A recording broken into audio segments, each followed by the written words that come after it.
Yep.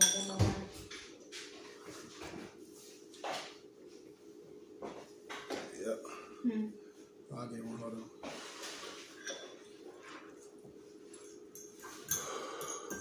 Get some more water.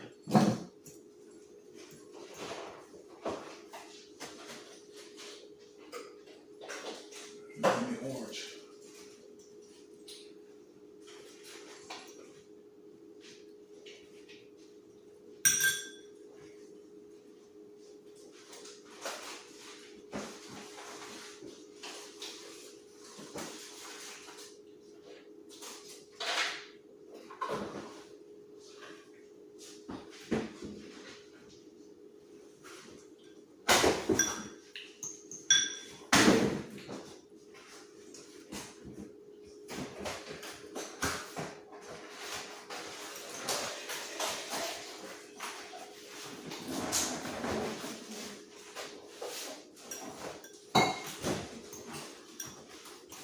But your mama said she had a dream about mine last night. What? She had a dream about mine last night. I'm on water. You said what? Oh, your mama.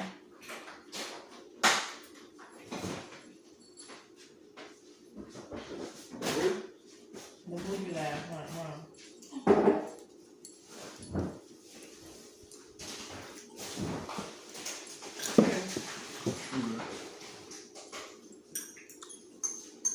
All right, let's wrap this up, y'all.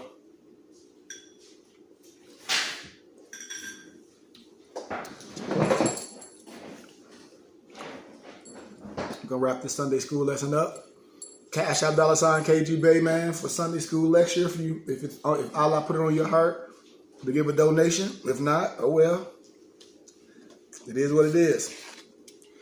But all students, like I said, the lessons, our Quranic studies, our civics, our history is going to be emailed to everyone individually.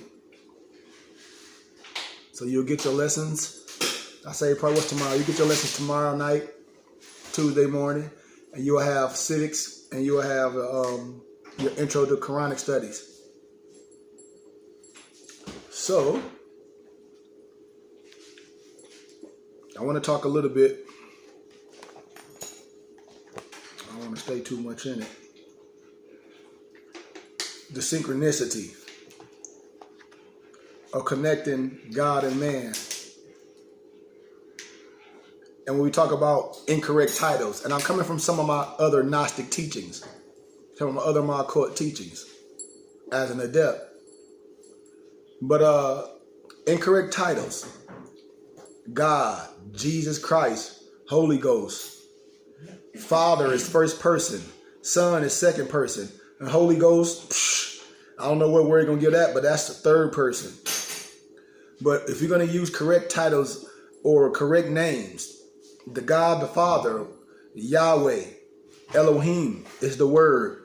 Yahshua is the Holy Spirit. So we are using Yahweh and Yahweh as correct names because I'm correcting teachings. Remember that. Because all is synchronized. And see, a lot of Moors are not going to tell you the higher adapt science. When I say Aya Asha Aya, when I say I will be what I will to be. Maybe because they just don't know.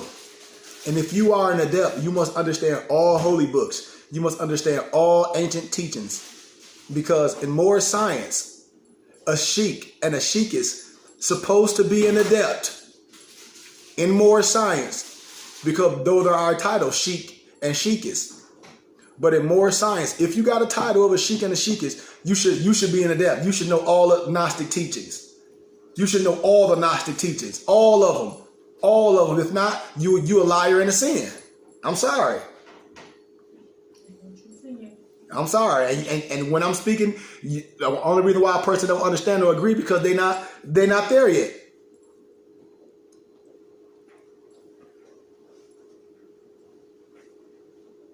But when I use the teaching, when I say Yahweh, those are correct names. And through research, we found that it is spelled both ways. And also Y-A-H-V-A-H. All meaning the same thing. The true name of the Father. Yahweh, the proper name of God of Israel, is composed. And then, I don't want to stop right there. The God of Israel. Where my Moorish? Even in my Moorish Quran, when I said you Hebrews are Kafisto, this Hebrew God is the deity of Allah. That's in chapter 45 of your Moorish Quran. You see, I'm giving you ancient science, which a lot of Moors are not going to give you because they ain't connecting themselves to Allah or God. They don't know all the Gnostic teachings, and you should as an adept.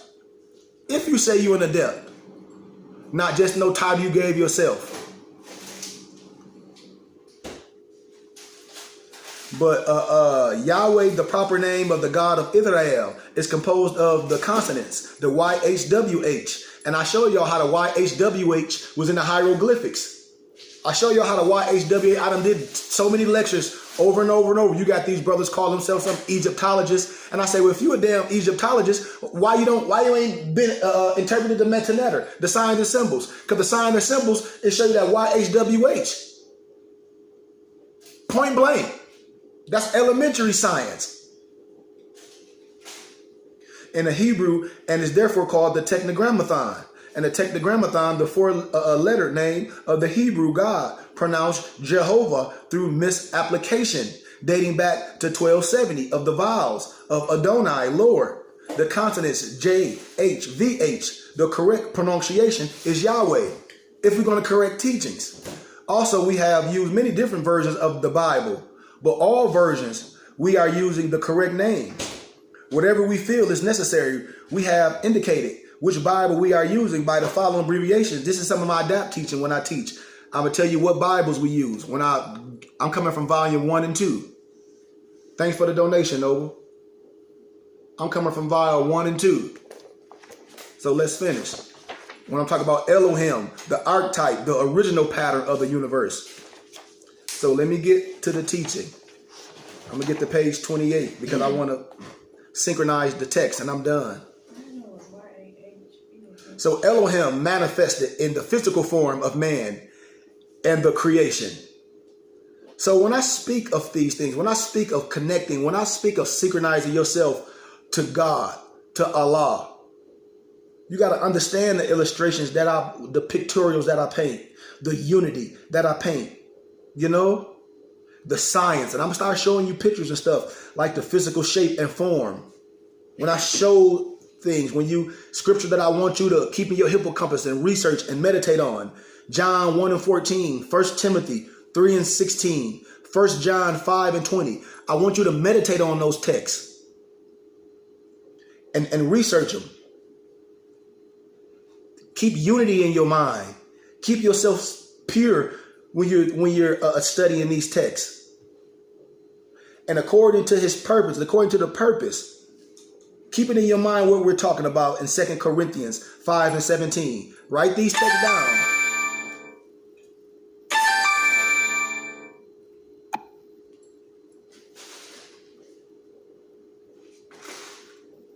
The scientific disputation of the biblical account of the creation. The world's greatest intellectually minded and academically trained theologians openly confess that they cannot reconcile the biblical account of the creation in Genesis chapter 1 to chapter 2, verse 4, with the many specific or scientific accounts of the creation of heaven and earth. And then you're going to listen to some goofball, no disrespect, that just sitting in church try to explain something to you. And I just told you all scholars, they couldn't figure it out. So we got to deal with scholarship. Although there are many points of which they disagree.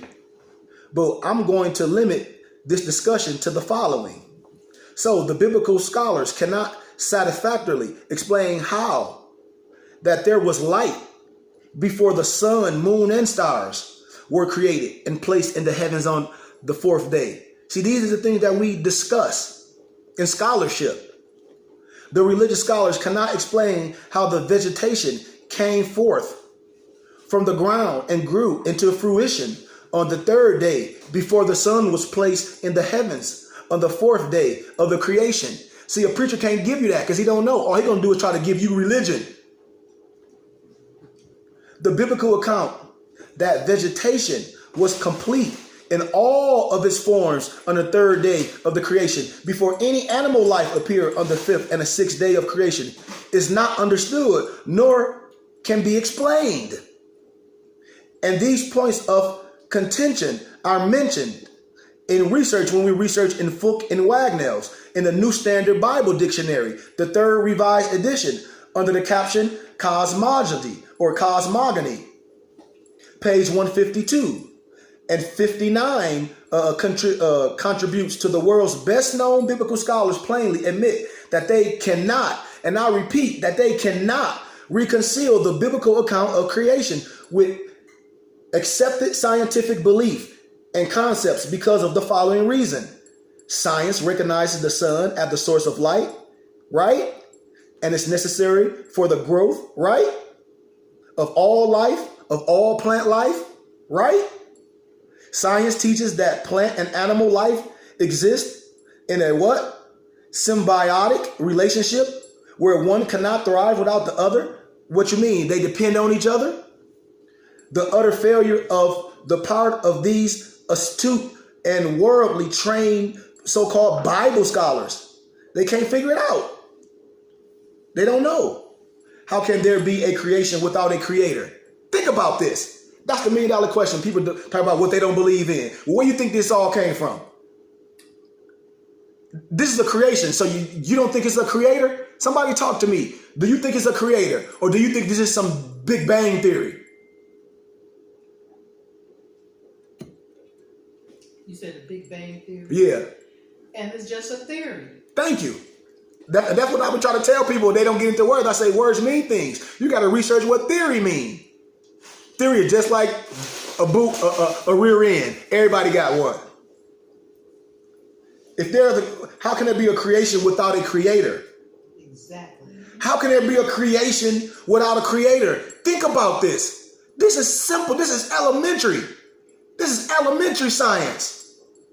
How can there be a creation without a creator? Think about that. And you should let everything else, you should let it fall right there. Everything else, we shouldn't even be having a discussion on. And I'm going to show you in the deeper teachings how we explain this. How I show y'all the chart of Moses' vision. How I show y'all that panoramic vision. You know?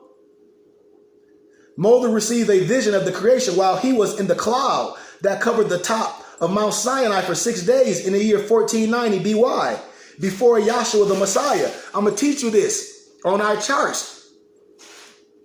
And after he had brought the children of Israel out of Egypt. That's in Exodus 24 and 16. See, I'm gonna give you vision, because everybody learn different. Some people can learn by being told. Some people have to see it. So I'm gonna give you both.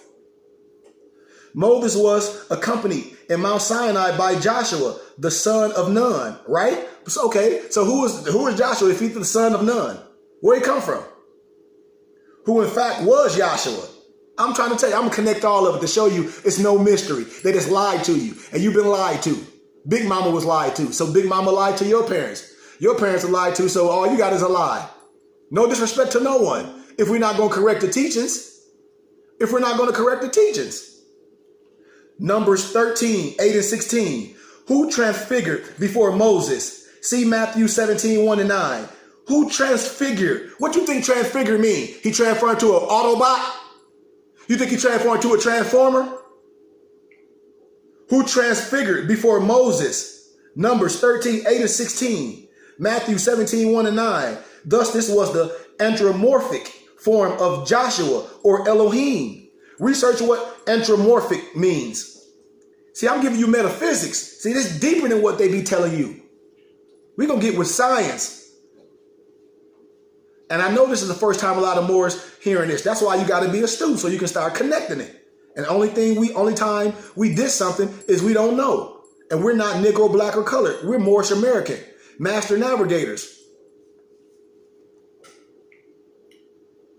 But he came in the form of Joshua, per se, or Elohim, per se, if we're going to tell a biblical story, who demonstrated to Moses in the vision that he was the true creator of the heavens and earth, and all in them.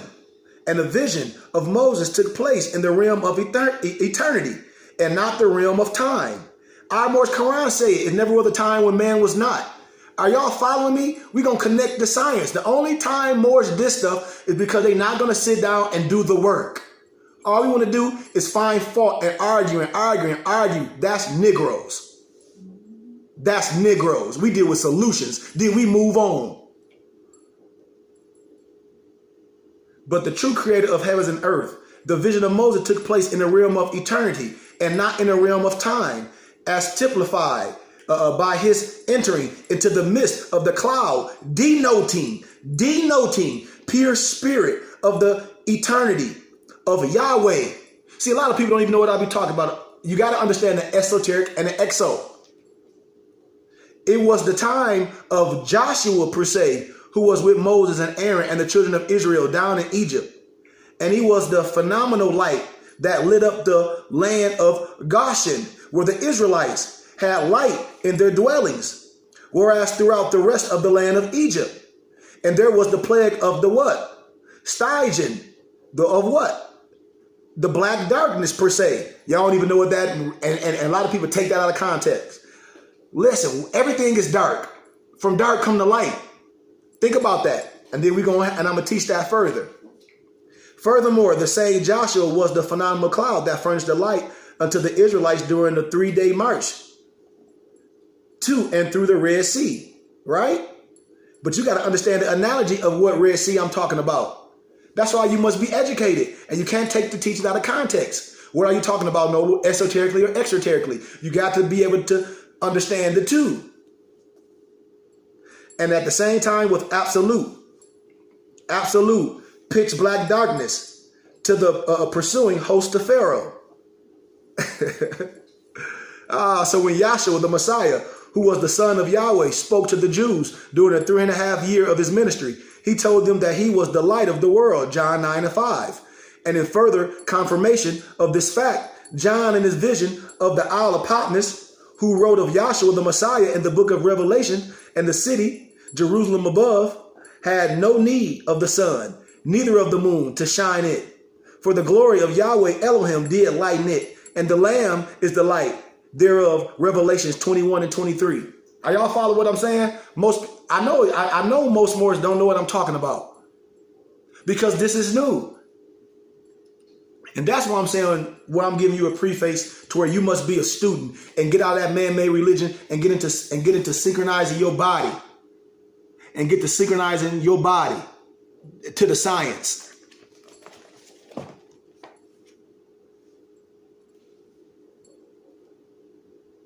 We got to remember that this is not a cosmic light, but the light of the Son of Yahweh.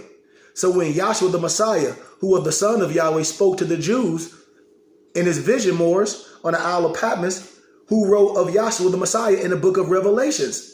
So think about that. And then you start thinking about these so-called academically trained theologians. They fail to make difference from the Son of Yahweh and the Son, the S-U-N, from the Son of Yahweh and the S-U-N in the sky, which is only a reflection or a type or a shadow of the real Son, Elohim. Man, I just told you the XO and the SO. If it's a distinction, that means it's what? Think about it. If it's a distinction, that means it's two what? Come on, man. Y'all got to be swift with this, man. If you don't know, you should say you don't know. Yet there is a definite relationship between the two, as is clearly shown by Yahweh Elohim's waiting until the cool of the evening, as the sun in the sky was going down to cast Adam, the son of Yahweh. That's Luke 3 and 38.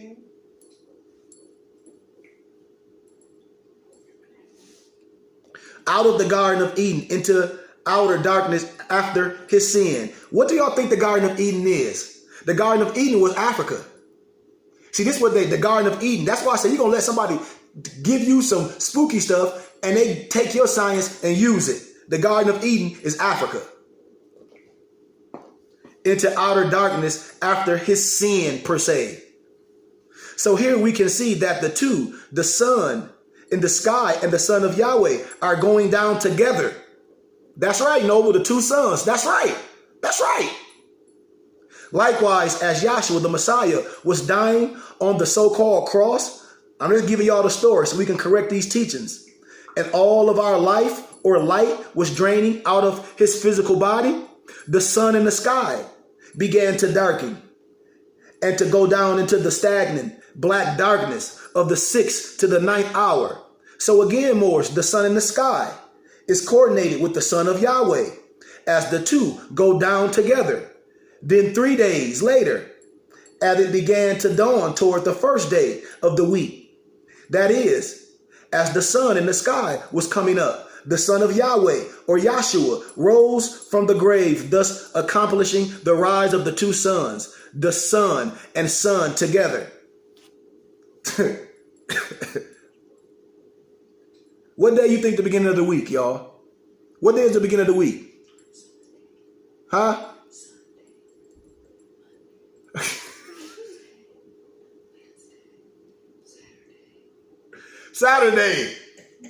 Saturday, Sunday, Monday, Tuesday, Wednesday, Thursday, Friday. 7 days of the week. See, they got y'all calendar messed up. 7 days of the week. Saturday, the beginning. We talk about we can't wait till the weekend. What you talking about? Your calendar all out of whack. Calendar all out of whack. Saturday, Sunday, Monday, Tuesday, Wednesday, Thursday, Friday. 7 days of the week. Saturday, Sunday, Monday, Tuesday, Wednesday, Thursday, Friday. 7 days of the week. Saturday, Sunday, Monday, Tuesday, Wednesday, Thursday, Friday. 7 days of the week. Malachi confirms that these two sons, watch this. Watch how we correct these teachings. Malachi confirms that these two sons, the son and the son, are one and the same, for he wrote, "But unto you that revere my name shall the Son of Righteousness, the S-U-N of righteousness, arise with healing in his wings." Malachi 4:2. Here the prophet Malachi is plainly referring to Yahshua the Messiah, the son of Yahweh, but he refers to him as the son, the S-U-N. It's plain to those who have the eyes to see. When they be like, what you mean over the eyes to see? Your spiritual eye, not no carnal mind. See, these are spiritual texts. So if you don't have your so-called third eye open, if you don't have your ajani open, then you're looking at all this stuff in the physical, and you're going to miss all the spiritualness. That Elohim, the son of Yahweh, was the beginning of the creation of Yahweh, which can be found in Revelation 3:14, and the creator of heaven and earth, John 1:1-2, Colossians 1:13-7. And he was before all things, including the Son, which was placed in the heaven on the 4th day to be a witness of Yahshua the Messiah, the fleshly son of Yahweh, who was placed in the earth, playing in the 4,000th year after the Adamic man was driven out of the Garden of Eden. If it's a creation, it had to be a creator, Morris. Come on. And you got to remember that one day with Yahweh is what? Is what? Same thing that we teach in our science. Remember that one day with Yahweh is what, y'all? How many years? How many years? One day with Yahweh is like what, Morris? How many years? That's right, man. How many years? Do y'all know? One day with Yahweh is like how many years, Morris? Come on. Because see, I know we all grew up in the churches. So you done grew up in the church and got no teachings. You done went to Bible study with Big Mama and y'all and they done brought out them Catholic diocese Sunday school lesson books. Y'all know I'm telling the truth. They done brought out them Catholic diocese. We finna go to Sunday school, and them Sunday school books is written by the Catholic diocese.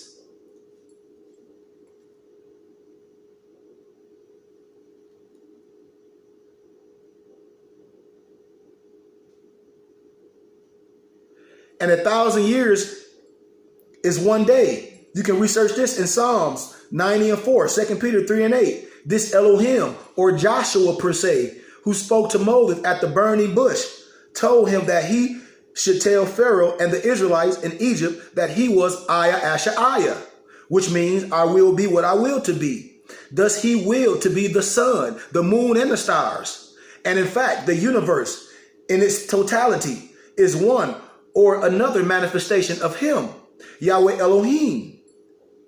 It is therefore no trouble for one to see how there was light before the sun was placed in the heavens on the 4th day. Are y'all following me? For we see the son of Yahweh Elohim, who is the light of the world. It's just simple. If we're going to talk about the teachings, if we're going to let somebody teach us something and say, well, I hear you, but let's just get with science. Let's just deal with science. Because if we don't know science, then we need to say we don't know science and stop taking everything literally. The third day before the sun was placed in the heavens. On the fourth day, it's no problem when one can see with your spiritual eye that the seed of Abraham, which is the children of Israel, came up out of Egypt and were baptized in the cloud. And the seed of the third day. And then you got to be reminded that Joshua, which was Moses' minister, was right along with them. And he was the one who delivered them out of Egypt. You can find that in Joshua, the 24th chapter. Therefore, that which caused the seed of vegetation to grow up without the aid of the eternal sun in the heavens, and is the sun which caused the seed of Abraham to rise up out of Egypt and go on through the wilderness into Canaan land. You see that? Likewise, that which raised the Messiah from the dead on the third day was not the physical sun in the sky, but Elohim, the incorporeal or the anthropomorphic form of the Son, Yahweh. See Acts chapter 3, verse 13 to 15. You must be taught on these scriptures, man. You can't take none of this stuff literally if no one can explain it to you. Read it. Now explain it. They can't. You got to understand the vegetable kingdom coming forth on the third day. What it symbolizes is the angelic creation, whereas the animal kingdom coming forth later, it shows the earthly or the physical creation. And as the so-called angels are ministering spirits, which are incarnated in all mankind and are inseparable from mankind, so must the vegetable and the animals exist on the oxygen liberated from the plants. But both vegetable and animal life depended upon the sun, or the sun, which is the source of all life. Are y'all following me? Watch this. Here go the cross. What you think the cross really mean? What I'm talking about right now? Somebody tell me what you think this mean. Because I just gave you sustainability. See, I'm not talking no religion. Let me go back to this teaching, and then you tell me what that cross mean, that four manifestations. You are, yeah, Ma. Yeah. Yes, Ma. Yes. What y'all think that cross mean? Now let me explain this science to you one more time.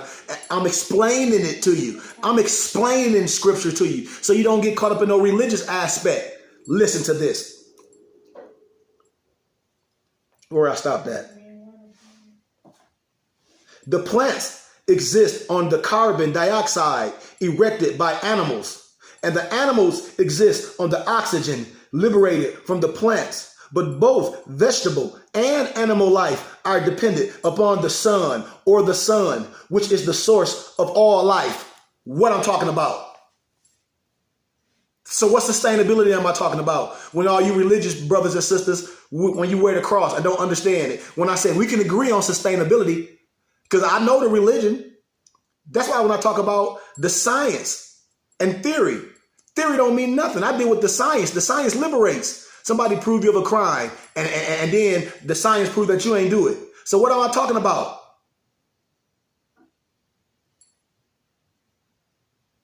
So break them down. The four cardinal directions and also the four elements of sustainability are what? And what are they? Break it down.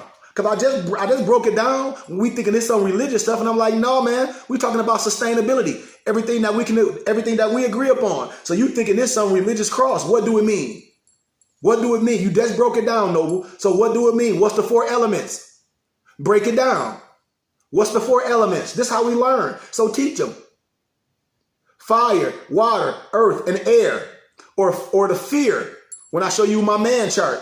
Or the fear. Do I got my charts here? Where you put them? Can you get my chart, my man chart? The fear, the fire, the earth, the air, and the river. Sustainability. That's things that we can agree upon. Sustainability. The Apostle Paul wrote that Yahshua the Messiah, who raised from the dead on the third day, was the first fruits of them that slept. 1 Corinthians 15 and 20. You letting them get you caught up in some religious stuff. And after his resurrection, many of the saints or the sons of Yahweh who slept in the dust of the earth arose and went on into Jerusalem. That's Matthew 27, 52 and 53. Right, Morris? That's why when you look at the book of Genesis in this context, you got to understand that you got to realize what you're reading is an account of the vision that Moses had. Are y'all listening to me? See, y'all, you let somebody get you caught up in some vision of the beginning of the world and this. No, not all that stuff. This is the vision that Moses had. Yep. In the year of 1490. Hold that up right there. In the cloud atop Mount Sinai. So let me show y'all this chart. Come hold that up right here. Now, I'm going to break this chart down a little bit and then we're going to get back to the teachings. When we talk about things, when we talk about that fear, when we talk about that sustainability, this is what you're looking at, this whole chart. This whole chart is everything that you need to understand. This whole chart. I don't have time to teach on it. I want you to look at it because we're going to teach on this later. But I want you to look at this chart and get a pictorial. And then I'm going to pull out all my other charts, my IDMI charts, and I'm going to show you how they synchronize. All this is science. Thank you, Empress. You see what I'm saying? But that was his vision of Mount Sinai. Yahweh Elohim is showing Moses in a vision how he has already created the heavens and the earth. And for Moses was standing on the physical Mount Sinai. And furthermore, Moses himself is not conscious of any time whatsoever as he is viewing a rerun of the creation of heaven and earth in the realm of eternity. So what's the realm of eternity, y'all? The dream world. Y'all ain't listening to me. Y'all ain't listening to me.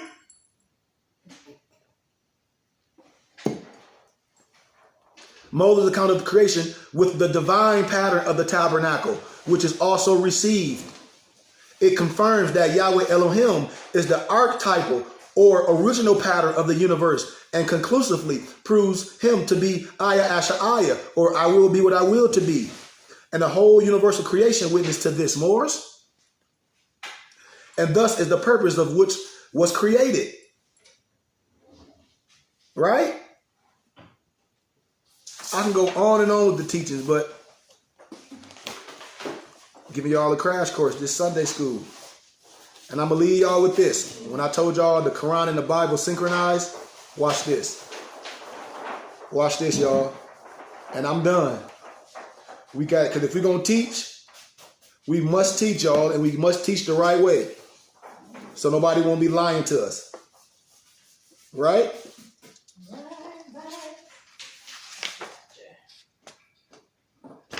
First, I'm going to talk about the symbol, the circle 7, the result of the successful work with the previous symbols. I just talk about the archetypal perfected man, divinity within matter, the mystery of that which cannot be contained. Just like when you get in your silent brotherhood, when I started teaching through our silent brotherhood, this Hebrew God, the logos, the circle of the 7, but which cannot be contained within a progressively evolving containment. That's in chapter 1 of your Moorish Holy Quran. That's the Hebrew secret tradition. That's the Kabbalah. The mystery of defiled life. The containment made solvent. Death of the ego. The solve it kolga. Where's my book? Where did I? Dang, my Baphomet book. I don't even know what I did. My Transcendental Magic. I should have put all of them out. But my Transcendental Magic, when I'm talking about my Cole Volta. Hold on. I want to pull that out. If I got it over here. But yep, I do. It's right here.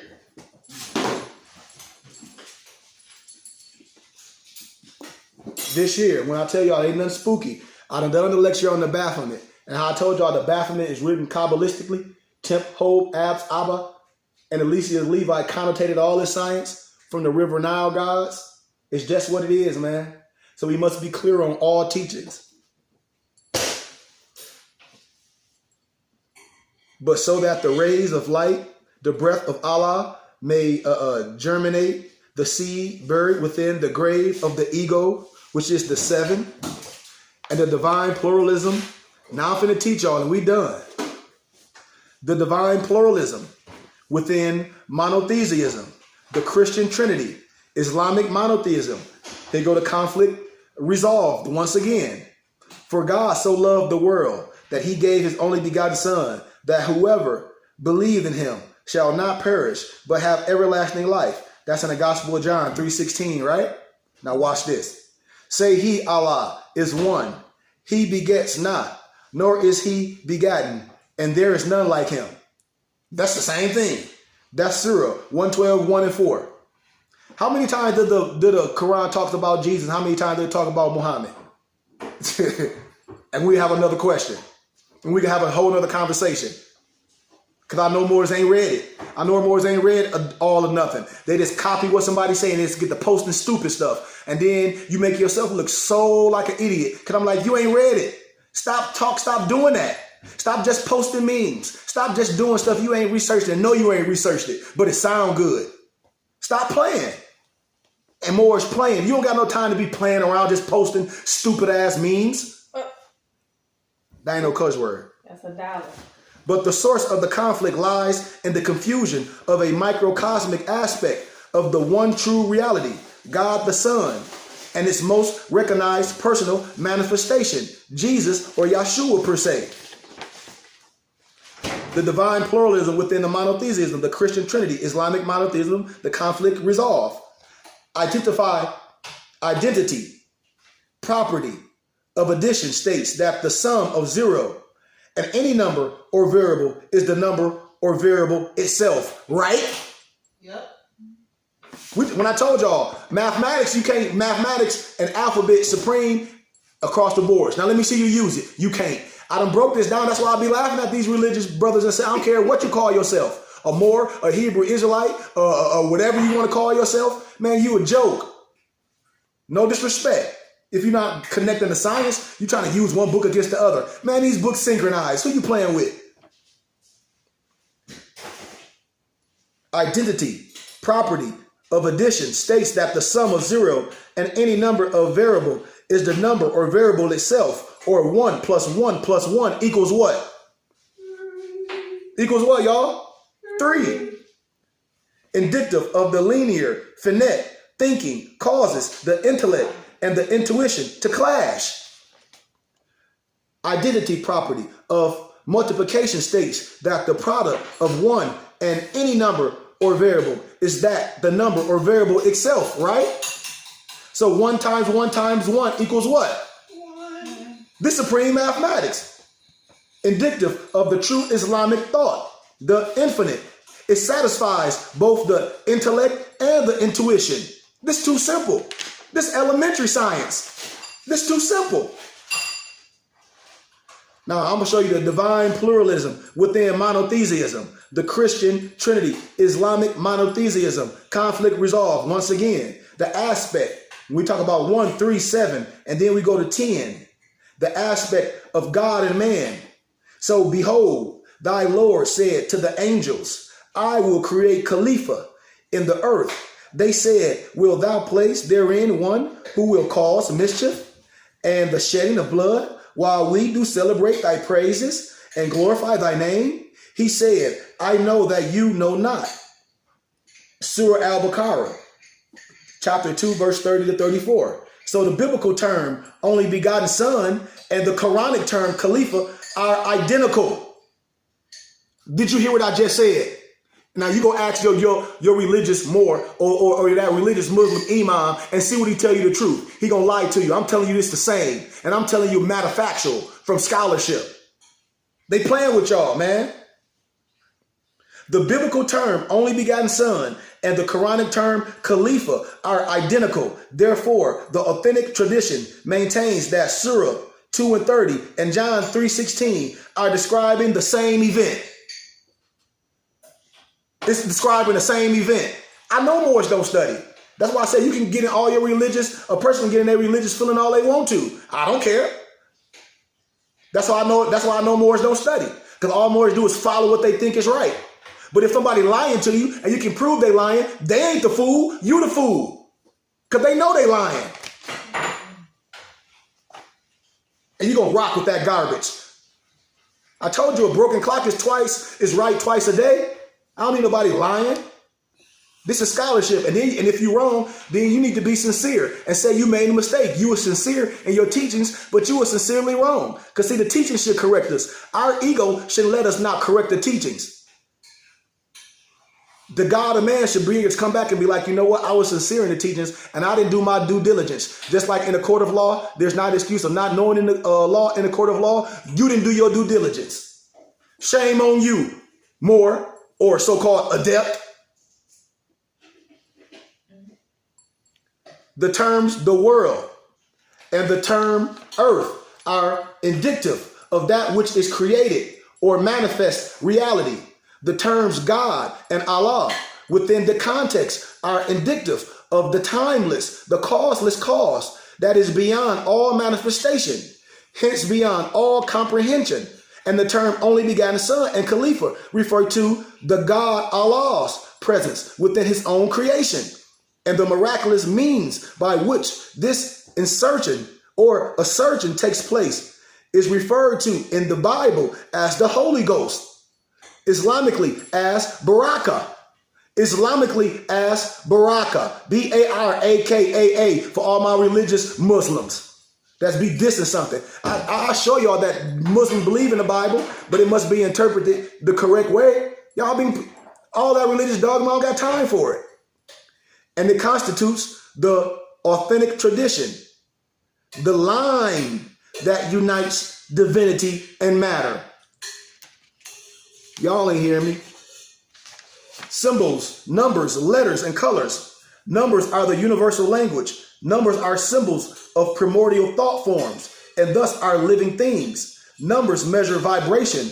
Thus, they define. They kind of be different. And then the manifestation of the numbers, the maps, and the patterns. And patterns are the evidence and shadows of the unseen reality. So what are letters? Phonetic numbers. What are colors? Visual numbers. Y'all didn't hear what I just said, did y'all? Letters are phonetic numbers. Colors are visual numbers. Numbers and letters are working tools to the map that enter higher realms of experience. So to systematically, Moors, investigate the unseen realities, the hidden causes behind manifest reality. And you got all different numbers. You got the sequential value. You got the Arabic letters. You got the English. You got the geometrical value. You got the Arabic letters, the English. All this stuff we break down. So I'm going to show you the examples of the numerical explorations using the NAEQ6 code. If Moors don't know what that is, write that down. I'm going to teach on that later. The NAEQ6 code. So when we talk about vine, in John 15:1. And when I'm talking about Drew Ali equals 72. Drew Ali equals 72.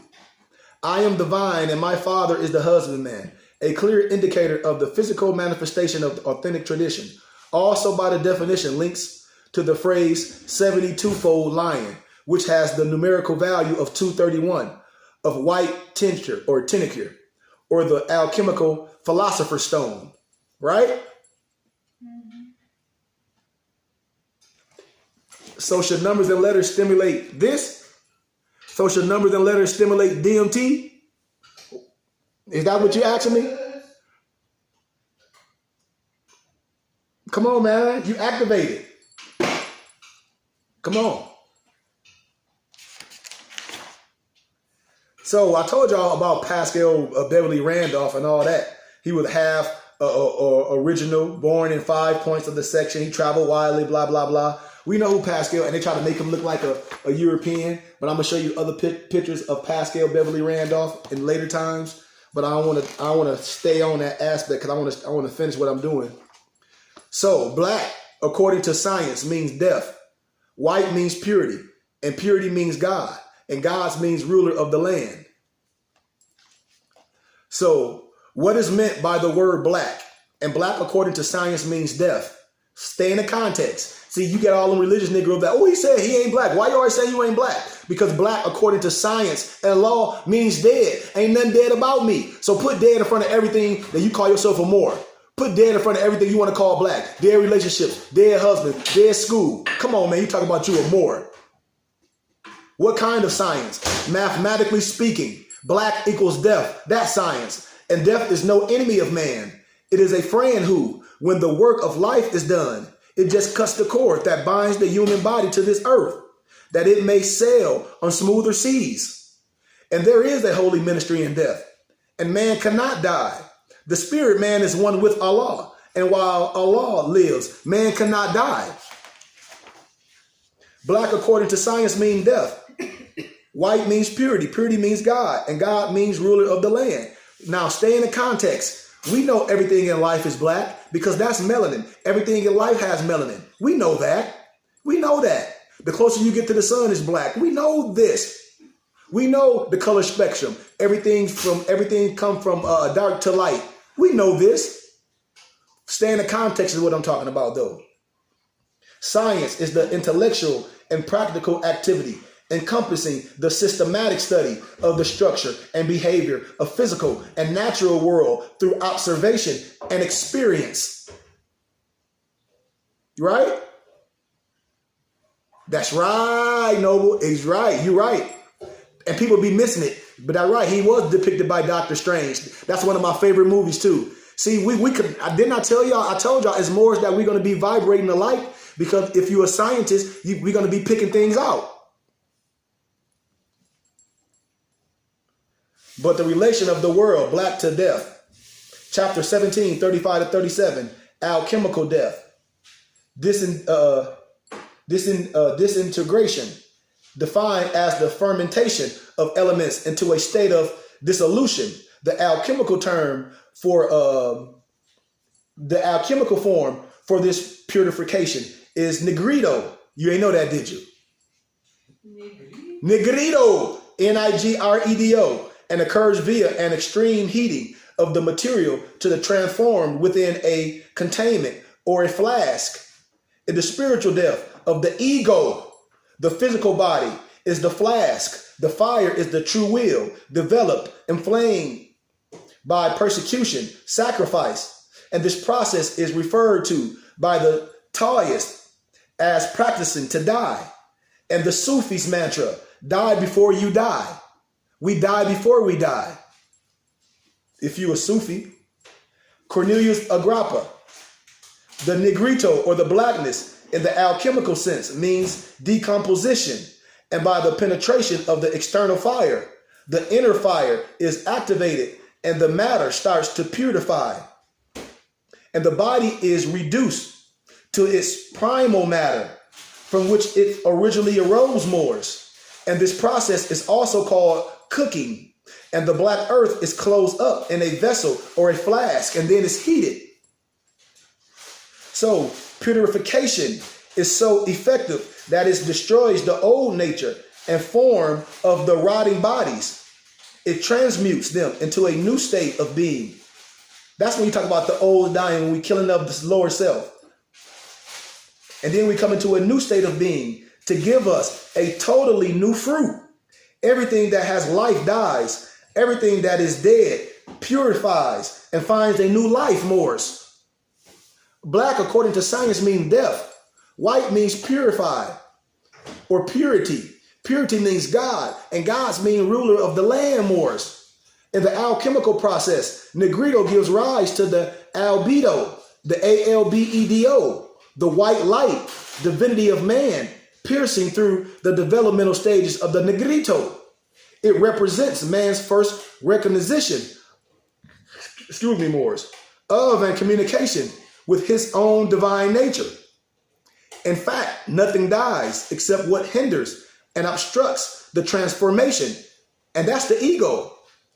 Death, indeed, Moors, is transformation, symbolized in astrology as the 8th house, in the tarot deck as the 16th trump, which is the tower, and alchemically the planet Saturn and the base metal lead. So the phrase solve it, kolga, solve what is fixed, can only occur within the Negrito. And only through the Negrito is the divine man revealed. So prima materia is the plant substance or the pliant substance of verse 38. A literal return to the original state of first matter so that the external fire can penetrate fully and activate the inner fire to bring about the albedo state or the Big Bang theory of these so-called Western psychics.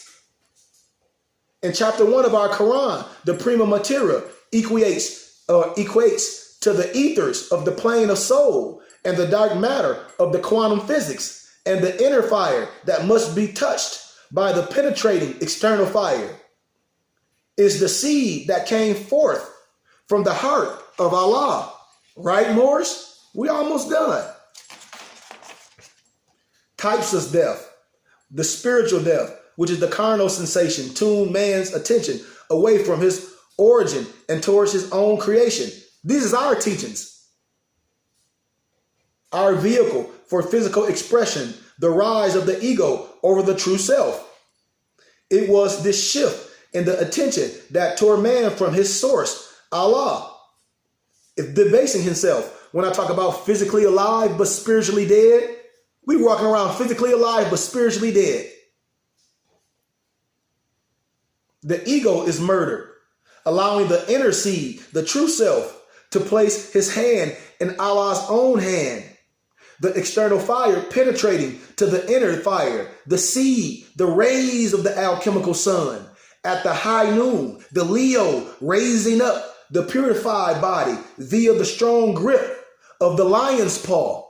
You see how they take all our inner science and they in European masonry, they take the lion's paw as one of the master grips. I'll show y'all this later from my man that's going to be adapts. I'm going to take you through the adapt chamber. This is our science, man. Period. And then we got the ancestral or the soul death through a long process of racial, social, and cultural amalgamation. The ancestral connection to our forefathers was broken, bringing with it a disconnection within time, a separation of a people from the human family. In old times, race, national preservation was of prominent importance, for people still understood. Then that was the way to keep the ancestral images fresh in the genetic memory. And then you have the physical death or the civic death through the stripping of national identity. Ooh-wee. Mm-hmm. We were deprived of political status, any political consideration from the national territorial bounds wherein we reside or abroad. We die a lot of death. That's why this more science teachings. Remember, it's a civic group and it was a civic group and religious, because that's we have to have our complete five. Our prophet started the temple as a civic group first. But the Moorish Science Temple of America is a bona fide conduit for the authentic tradition called Moorish American Muslims, the everlasting gospel. The everlasting gospel. This is not occultism. This is not mysticism. This is not magic or sorcery, although just as potent as all the three. Why? Because we're supposed to understand all the Gnostic scriptures. This is Islamism, religious Islamic monotheism from the Moorish American perspective. It teaches, and these teachings that I'm going to give you will serve to put the practitioner well within reach of the secrets that rule not only the present world, but the world of the hereafter. And for surely, Moors, true religious knowledge rules the world. I promise you this. I'm done. That's it. I'm done. You see what I'm saying, Moors? Islam. Real simple. Any questions? Because we done. That's a wrap. Any questions? I'm about to wrap up and sit back. I told you I'm going to be emailing everybody Quranic studies. I was just under the weather today. Had to recuperate. Everybody, I'm going to be emailing you your other book, your Atrocity on Arrest and False Imprisonment. Everybody's going to get that one. So just be patient with me. I'm going to PDF that to y'all. You know, most people should get it tonight. Any questions?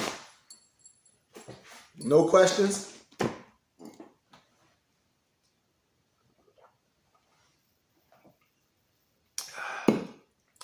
All right, I'm shutting down. Any questions? Somebody better say something.